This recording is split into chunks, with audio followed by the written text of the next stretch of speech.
अब कल्पना कीजिए आप लोग, स्त्री और पुरुष की हम बात कर रहे थे, तो बिना स्त्रियों का पुरुषों का जीवन इस पृथ्वी पर कैसा होगा?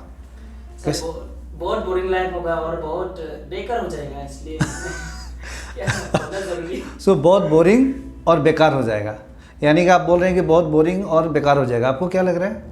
जीवन अच्छा नहीं होगा, मतलब वो फ्रेंड कमाना, मतलब सब छोड़ देंगे। तो आप लोगों का कहने का मतलब है कि बिना स्त्रियों का पुरुषों का जीवन बेकार है, बोरिंग हो जाएगा, बेकार लाइफ होगा।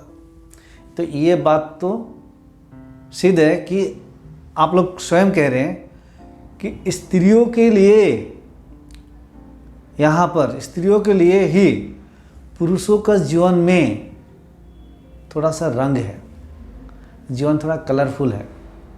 बिना स्त्रियों का पुरुष का जीवन तो बेकार ही होगा। तुरंत सबके अंदर में विरक्ति आ जाएगी, सारे पुरुष के अंदर तुरंत विरक्त हो जाएंगे, वैराग्य आ जाएगा उनके अंदर तुरंत। क्यों? स्त्रियों के बिना जीवन बोर हो जाएगा। इससे पक्का ये समझ में आता है कि जो पुरुष है स्त्रियों के लिए अपने जीवन में बहुत कुछ करना चाहते हैं, वो स्त्रियों के लिए करना चाहते हैं।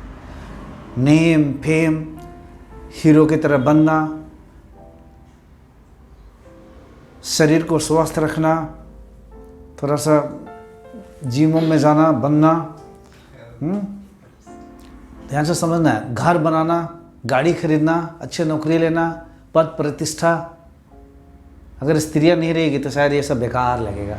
पद प्रतिष्ठा बेकार लगेंगे, बड़े बड़े घर बनाना बेकार लगेंगे, लंबी लंबी गाड़ियाँ बेकार लगेगी, कपड़ा भी नहीं पहनेंगे पुरुष। अगर पुरुष जो है ना, स्त्रियां नहीं रहेगी तो कपड़ा पहनना भी छोड़, दाढ़ी भी कटना छोड़ देंगे, बाल भी कटना छोड़ देंगे। वो वैराग्य की स्थिति आ जाएगी, स्त्री है ही नहीं, अब रस क्या है जीवन में। और यही सच्चाई स्त्रियों के साथ में भी है। अगर पुरुष नहीं रहेंगे तो स्त्रियों भी अपना उठलाली लगाना छोड़ देंगी। स्त्रियाँ जितने स्टाइलिश कपड़े पहनती है, खरीदती है, वो सब खरीदना भी छोड़ देगी। स्त्रियाँ जितने कॉस्मेटिक इंडस्ट्री का बिजनेस खत्म हो जाएगा, डाउन हो जाएगा, बिकेगा ही नहीं, स्त्रियाँ खरीदेंगे ही नहीं, पुरुष अगर रहेंगे ही नहीं तो। इसको दिखाएगा। सच्चाई है ये। स्त्रियाँ, पुरुष है, इसीलिए वो बहुत अपने ब्यूटी पार्लर में भी जाके 5,000 10,000 तक पैसा खर्च करती है। आपको लग रहा है कि अगर पुरुष एक भी ना रहे पृथ्वी पर तो एक भी ब्यूटी पार्लर रहेगा यहाँ पे? ब्यूटी पार्लर भी बंद हो जाएंगे, सारा खेल खत्म, सारा खेल खत्म। एक रिसर्च हुआ था, उस रिसर्च में एक गांव था, उस गांव में सिर्फ स्त्रियाँ ही थी। कुछ वजह से सारे पुरुष वहाँ के खत्म हो चुके थे, सारे पुरुष को मार दिया गया था, सिर्फ बच गई थी स्त्रियाँ। उस युद्ध में मर गए थे और सिर्फ स्त्रियाँ ही थे। अगले कई वर्षों तक, 10 साल 15 साल तक स्त्रियाँ, उस गांव तक कोई पुरुष का एंट्री नहीं था। तो उस रिसर्च में पाया गया कि वहाँ के जो स्त्रियाँ थी, वो स्त्रियों का जो जीवन है, अब जिंदा है तो जी रही थी, पूरे बेकार, बोरिंग, बोर्डम था। बाल जो है इधर बिखरे हुए हैं, होठों पे कोई होठलाली नहीं है, चेहरे पर कोई चमक नहीं है, कोई रौनक नहीं है। जैसे रास्ते पे कोई पागल स्त्रियाँ घूमती रहती है, इसी वेशभूषा में पूरे गांव की स्त्रियाँ इधर उधर घूमती रहती है, फिरती रहती है। अब देख के आश्चर्यचकित हुए ऐसी चीज़ें कि अरे यहाँ की स्त्रियाँ ऐसी क्यों हैं, इतनी बेढंग लग रही है यहाँ की स्त्रियाँ। तो बाद में हुआ क्या, उसी गांव में 4-5 पुरुष आए रहने के लिए, और रिसर्च के एक पार्ट था। अब पुरुष वही गांव में रहेंगे, अब पुरुष रहने लग गए। पहले तो एक पुरुष आया उस गांव में और रहने लग गया। आप विश्वास नहीं करेंगे, दूसरे दिन से गांव की आधी स्त्रियों का रूप रंग ढंग सब बदल गया। एक पुरुष आया, उस गांव के बहुत सारी स्त्रियों को देखो, नहा धोआ कर साफ सुथरा होकर बाल ओल एकदम सजा उजा कर सज धज कर थोड़ा निकल गई। एक आया है, बस एक, आधी स्त्रिया का रूप रंग बदल गया, चेहरे पर तरह मुस्कुराहट, रौनक आ गई गांव में। दूसरे दिन से और 75% स्त्रियां उनको देखकर, है एक ही, अभी एक ही आया है, उनके काम करने में, पहनने में, ओढ़ने में, बातें करने में, हर चीज में उनके अंदर में एक स्मार्टनेस, स्फूर्ति, एनर्जी, जीवन हसीन, रंगीन, पता नहीं मन में क्या फूटने लगा है सबके। सारे स्त्रियों के मन में पता नहीं क्या फूटने लगे, क्या हो गया, अचानक से सब बदल गई। तो देखा गया कि उस गांव में फिर से 8-10 पुरुष आए रहने के लिए। तो वो गांव जो 15 साल से उस गांव में रहने वाले स्त्रियों के जीवन उदास था, कोई रंगीन नहीं था, बिल्कुल बेकार सब कुछ लग रहा था। अब वही स्त्री की जीवन पूरी कलरफुल हो गया, रंगीन हो गया, चमक दमक हो गया, नाचना गाना उस गांव में स्टार्ट हो गया। तो उसमें देखा गया कि स्त्रियों जो है वो भी सस्ती है, धसती है, निकलती है, घूमती है, फिरती है। पुरुषों के लिए अगर पुरुष ना रहे तो उनका जीवन भी बेकार, और स्त्री भी ना रहे तो पुरुष का जीवन भी बोरडम, बिल्कुल बोरिंग हो जाएगा। इसीलिए ईश्वर ने, प्रकृति ने, भगवान ने बनाया भी तो जोड़ा जोड़ा बनाया कि तुम लोग कभी बोर नहीं होगे, साथ साथ रहना, लड़ाई झगड़े करते रहना। अगर तुम्हारे पास कोई ना होगे तो कम से कम दूसरे को देखकर खुश होना। तुम्हारी अपनी शादी नहीं हुई, तुम्हारी अपनी बीवी नहीं हुई तो कम से कम आस पड़ोसियों को देखकर भी खुश रहना। लेकिन ईश्वर ने जोड़ा जोड़ा बनाया। पूरे प्रकृति में देखो, चिड़ियों को देखो, पक्षियों को देखो आप, वो भी जोड़ा है, जोड़ा जोड़ा रहते हैं। कोई भी क्रिएचर, सांप को देखो जोड़ा जोड़ा रहेंगे, मनुष्य को देखो जोड़ा जोड़ा रहेंगे, गाय भैंस बकरी सब जोड़ा जोड़ा बनाए हैं, सब जोड़ा जोड़ा है कि नहीं। यहाँ तक कि वैज्ञानिकों ने ये भी खोज निकाला कि जो पत्थर है वो भी फीमेल और मेल रॉक्स होते हैं। पत्थर भी मेल और फीमेल है, वैज्ञानिकों ने ये भी खोज के निकाला। वास्तविकता बता रहा हूँ आपको मैं। तो सब जोड़ा जोड़ा जोड़ा जोड़ा जोड़ा है, और इस जोड़ा के बिना एक जो है अधूरा है। तो इसलिए कहा जाता है एक नारी के बिना एक पुरुष का जीवन अधूरा है, आधा है, और एक पुरुष के बिना एक नारी का जीवन भी अधूरा है। इसलिए नारी और पुरुष दोनों एक दूसरे का महत्व समझना चाहिए कि हम दोनों के बिना अधूरे हैं, है ना। नहीं तो सारा ये दुनिया में जितना भाग दौड़ रहा है सब खत्म हो जाएगा। इतना तक ही नहीं, लड़ाई झगड़ा मारपीट भी खत्म हो जाएगा। सिर्फ यही नहीं, ये धर्म के नाम पे भी बहुत सारी चीज़ें हो रही, ये भी खत्म हो जाएगा। स्त्रियाँ खत्म या पुरुष कोई एक खत्म हो जाए, आप देखिए क्या ज़रूरत है अब ये सब करके। वैराग्य की स्थिति में आ जाएंगे ना तुरंत ही।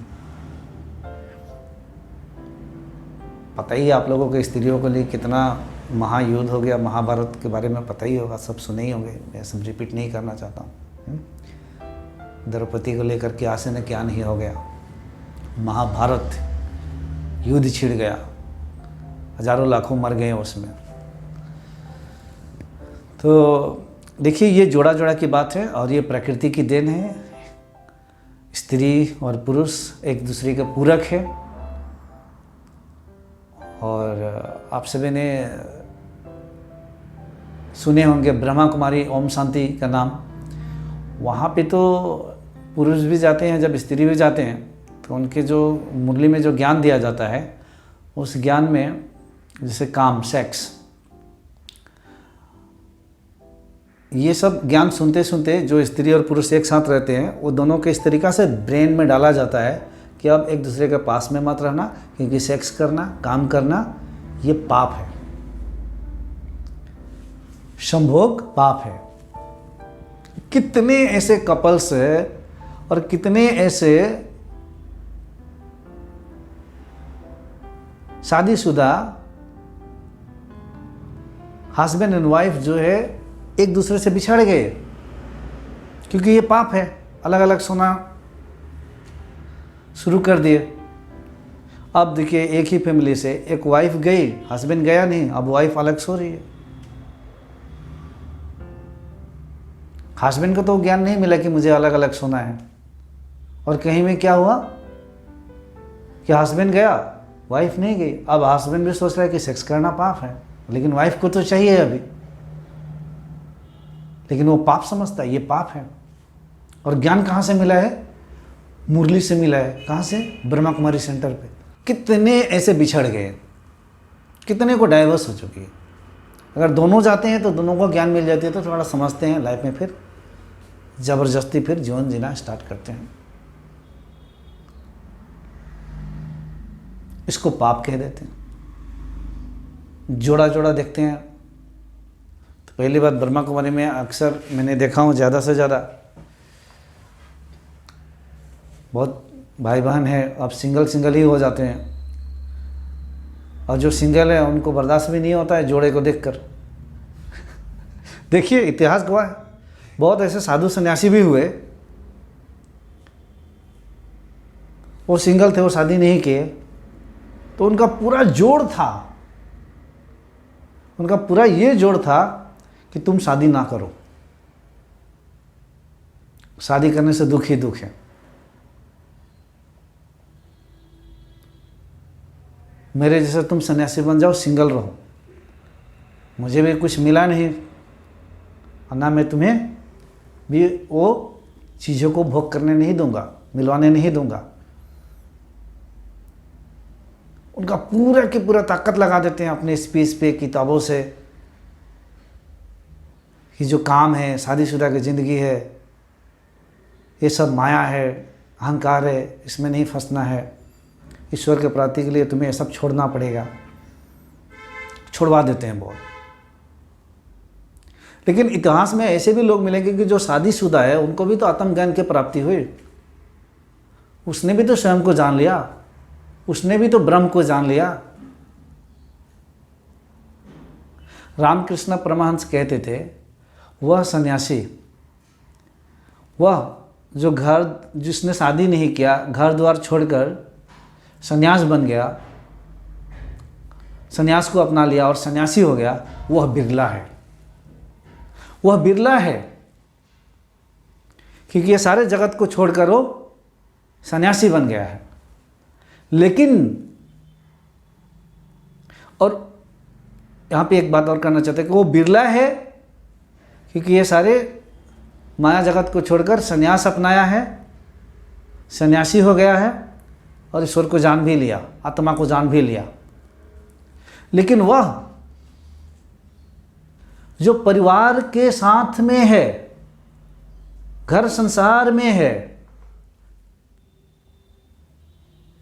परिवार का देखभाल कर रहा है, शादीशुदा की जिंदगी है, उसमें रहकर उसने साधना की, ध्यान की, तपस्या की, और उसके द्वारा उसने आत्मा तत्व को, सत्य तत्व को उसने जान लिया, तो वह सिर्फ बिरला ही नहीं, महाबिरला है। ये तो बिरला है, ये महाबिरला है। क्योंकि परिवार के साथ में रहना, लड़के बच्चों को देखभाल करना, समाज के अंदर रहना, उस सत्य को जान लेना, बांटते रहना, देते रहना, समाज का ध्यान में रखना। एक संत वही होता है जो समाज का सेवा करता है। और संन्यास का अर्थ ये थोड़ी होता है जो घर द्वार बीवी बच्चों को त्याग दिया, कहीं इधर उधर पहाड़ में घूम रहे हैं, इधर से उधर, खाने पीने की भी मुश्किल है, पहनने कपड़े की भी मुश्किल है। संन्यास का ये अर्थ थोड़ी होता है। अगर ऐसे घर द्वार त्याग देने में, संन्यास बन जाने में, साधु और सन्यासी बन जाने में अगर ईश्वर की प्राप्ति हो जाती तो सब वही कर लेते हैं। वैसा नहीं होता है। संन्यास का मतलब होता है त्याग। और किसकी त्याग? अहंकार की त्याग। जिसने अहंकार को त्याग दिया है, जिसके अंदर में तनिक किंचित मात्रा भी अहंकार है नहीं, पूर्ण रूप से मिट गया है, जो त्याग दिया है, जो खत्म हो गया है, वही सन्यासी है, वही संत है। चाहे वो कोट एंड टाई में रहे, चाहे वो जिस वेशभूषा में रहे, कहीं भी रहे, वो अंदर से शांत हो गया है, वो स्वयं मिट चुका है। अहम भाव जो है उसका मिट चुका है, वो खत्म हो चुका है। सारे निगेटिविटी का त्याग कर दिया, सारे दुख खत्म हो गए हैं। तो त्याग है। कौन सी त्याग? बाह्य जगत की त्याग नहीं, अपने अंदर में सारे आसक्ति का त्याग, अहंकार रूपी सारे आसक्ति का त्याग करके अपने स्वरूप में जिसने स्थित हो गया, आत्म स्थिति में, वही सन्यासी है, वही संत है। तो ये नहीं, उसने ब्रह्म तत्व को, शिव तत्व को जान लिया है, वही है। अगर आप कह रहे हैं कि ये पाप है, सेक्स पाप है, शादीशुदा की ज़िंदगी पाप है, एक साथ रहना पाप है, ब्रह्मा कुमारी के सेंटरों में मुरली में इनडायरेक्टली इसको काम को पाप कहा गया है। कितने मैं देखा हूँ, बहुत सारे वो एक दूसरे से अलग हो गए। तो पहली बात है, अगर आप पाप कह रहे हैं तो सेंटर में जो ज्ञान दे रहा है, जो मुरली पढ़ रहा है, वो भी तो अपने माँ बाप के इस पाप रूपी कृत्य से ही पैदा हुआ है ना। उसके माँ बाप ने पाप किया और वो पैदा हो गया, तो तुमसे फिर पापी बड़ा कौन है नहीं। ज्ञान क्यों दे रहे हो? किसको दे रहे हो? सामने वाला बैठा वो भी पापी, ज्ञान देने वाला भी पापी, पापी पापी मिलकर बहुत सारे पापा पापी हो रहे हैं। हाँ, यही हो रहा है ना। तो पहले थोड़ा पापियों की संख्या कम हो जाएगी, आपको इतना स्मरण हो गया, इतना ज्ञान मिल गया कि ये काम पाप है, तो आप इसी पाप काम रूपी से पैदा हुए हो, ये जान गया। तो जितने सारे लोगों के दिमाग में ये है, वो पहले तो तुरंत जाए और कोई ब्रह्मपुत्र गंगा कहीं को नदी में जंप करके, क्योंकि पापी है, तुरंत साफ हो जाए, वो दूर भागे कहीं समाज से, समाज में रहे ना, नदी में छलांग लगाकर खत्म हो जाए, क्योंकि पापी है ना। थोड़ा कुछ पापियों की संख्या कम होगा, सब पापी है, ज्ञान किसको दे रहे हैं फिर? ये सारी चीजें अनसाइंटिफिक बातें हैं। जितनी चीजें हैं ना, ये प्रकृति को ठीक से ना समझ पाना, प्रकृति के द्वैत रूपी विज्ञान को ना समझ पाना, प्रकृति के खिलाफ बातें करना, यह अज्ञानियों का निशाना है।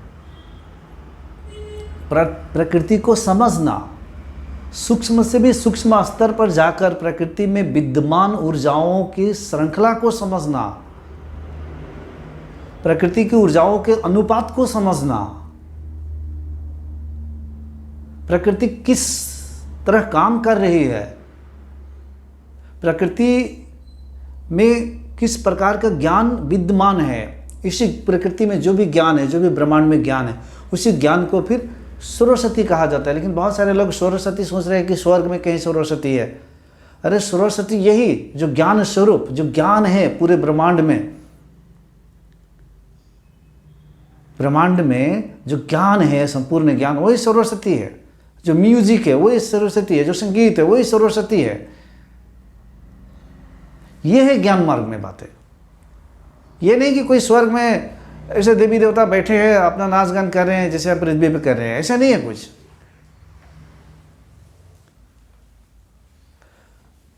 आप अगर ध्यान से समझेंगे इस प्रकृति की ऊर्जाओं को, तो सारी चीजें एकदम सूक्ष्म लेवल पर तो समझ में आएगी चीजें, और ये रहस्य है। देखिए, आप नहीं बता सकते हैं कि आपकी ज़िंदगी में कल क्या होने वाला है, आपके परिवार वाले की ज़िंदगी में कल क्या होने वाला है। आप बता पाएंगे? नहीं। लेकिन क्या होने वाला है ये तो ऑलरेडी हो चुका है।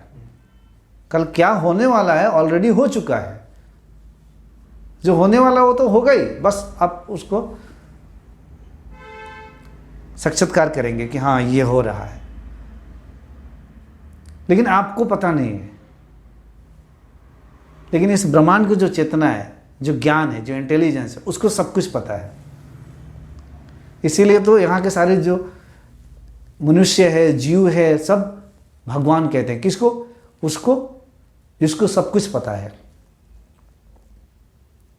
कि आने वाला 5 साल में आपकी ज़िंदगी में क्या घटने वाली है, उसको पता है, लेकिन आपको पता नहीं है, क्योंकि वो संपूर्ण ज्ञान स्वरूप है, बुद्धि स्वरूप है, सारे इंटेलिजेंस है। यहीं से सारे मेडिकल साइंस, इंजीनियरिंग, सारे जितने आविष्कार हो चुके हैं, कहाँ से हुए? सब प्रकृति में ही तो चल रही है। प्रकृति से ही तो ज्ञान मिले, प्रकृति से तो आइडियाज मिले, प्रकृति से तो उनको नॉलेज मिले।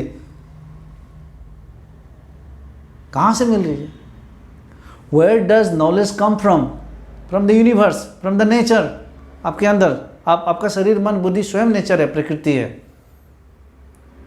इसीलिए तो बहुत सारे लोग हैं जो कि अनपढ़, पढ़े लिखे नहीं थे, क्लास 10, अंडर मैट्रिक, लेकिन बड़े बड़े वैज्ञानिक बन गए। अंडर ग्रेजुएट, ग्रेजुएट पास, बड़े बड़े वैज्ञानिक बन गए, क्योंकि उन्होंने प्रकृति को सूक्ष्म से सूक्ष्म लेवल पर समझा, प्रकृति से कुछ आइडियाज़ मिली, उसको इम्प्लीमेंट किया, कुछ इन्वेंट किए, कुछ आविष्कार किए, कुछ डिस्कवरीज किए। तो प्रकृति में जो भी ज्ञान है, या पूरे प्रकृति को हम भगवान समझ सकते हैं, जिसको सब कुछ पता है कि आने वाले समय में क्या होने वाला है, क्या नहीं होने वाला है। कोई व्यक्ति उस ब्रह्म को, उस परम ईश्वर को, उस आत्मा को जान लेता है और जानने में वो स्वयं मिट जाता है, वो खत्म हो जाता है, तो वो पूरे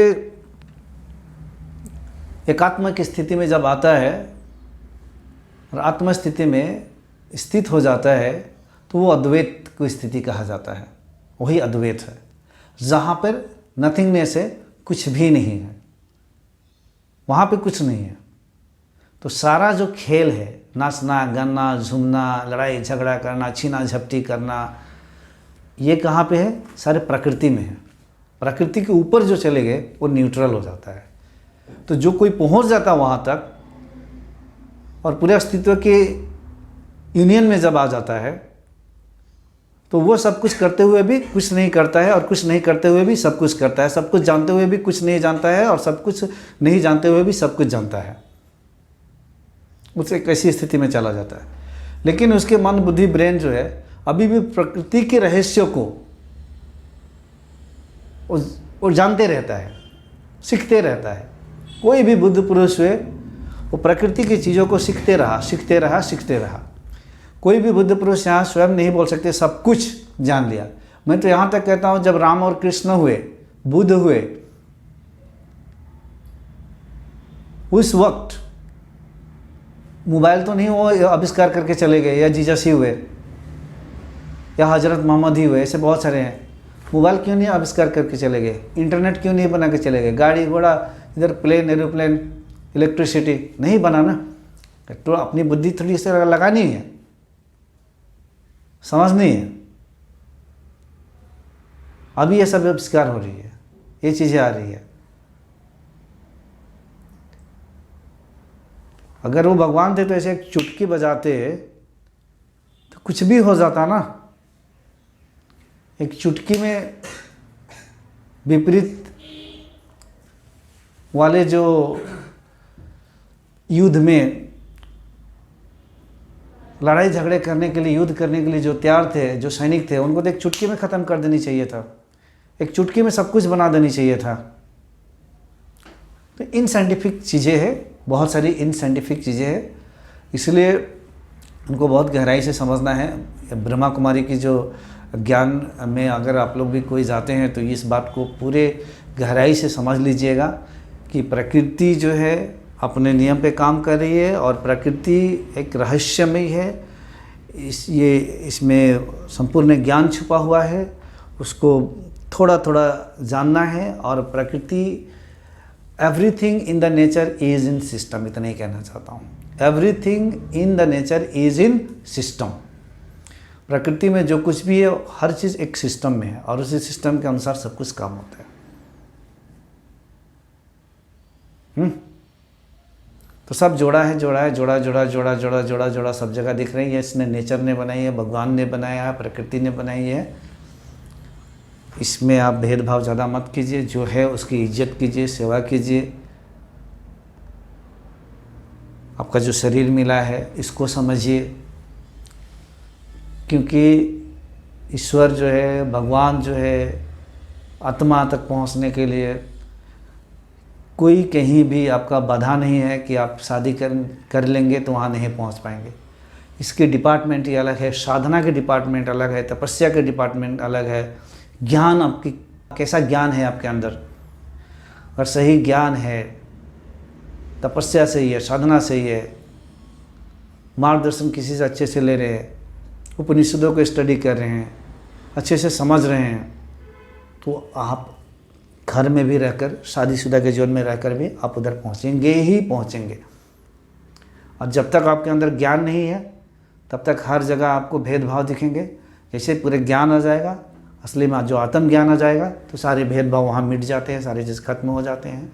तब आपके लिए सारी चीज़ें जो झंझटों में डालता है ये खत्म हो जाएगा।